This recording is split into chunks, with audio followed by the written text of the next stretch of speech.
episode of this mini-series on Viking colonization, we discussed the Viking colonization of Greenland.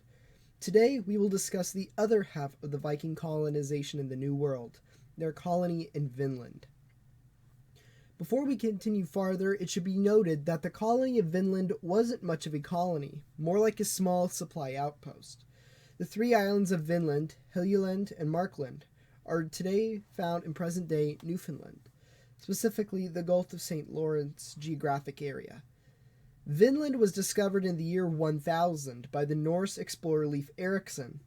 Erikson, the son of Eric the Red, the man who created the Greenland settlements, as we discussed last episode, became the first European to ever step foot on the soil of the continental Americas. He would go on to found the colony of Vinland, named this way because of the abundance of wild grapes that he and his crew found when wading ashore. They grew on vines, hence the Vinland for vineyards. The Vikings founded a settlement in the Lansau Meadows in Newfoundland, and it appears to have lasted for about 10 years. But historical documentation is very sparse, and what we do know comes from small archaeological finds, and what we already know about Viking civilization.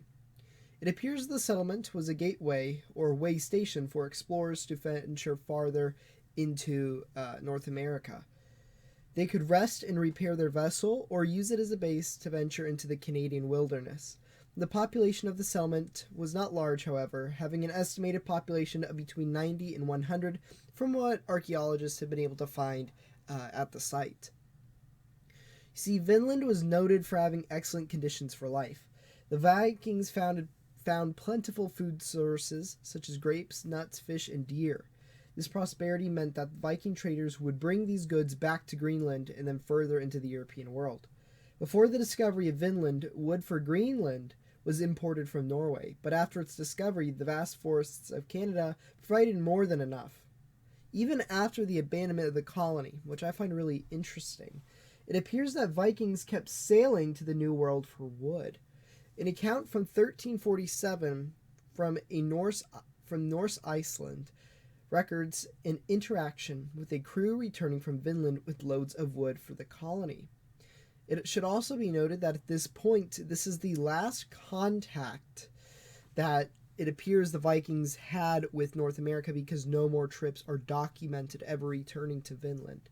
Well, this begs the question, if Vinland was so prosperous, why did the Norse leave? Sadly, much like the other previous aspects that we've mentioned in the video, there's not a lot of evidence. Historians have been able to come up with the conclusion that it was most likely due to logistical intensive struggles that just became too much of a hassle to upkeep the colony. There's also the possibility that the Norse came into conflict with the natives living at the time. There have been Norse runes that have been found in Native American villages, which confirms that trade and interaction did occur, and the Norse have documented fighting them, so a mixture of all these factors are most likely what caused the settlement to be abandoned, and today why Norse, folklore isn't as prevalent in American society. So, I know this was a very quick video, but I just wanted to separate the story of the Vikings in North America into two separate videos for right now.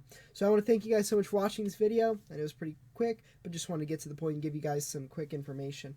If you enjoy the video and want to show your support for the channel, hit that like button and subscribe if you already haven't.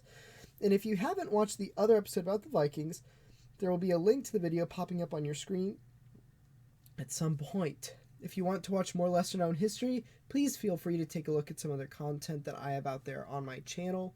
And with that, I hope everybody listening to this has a wonderful day. And again, thank you for supporting lesser-known history.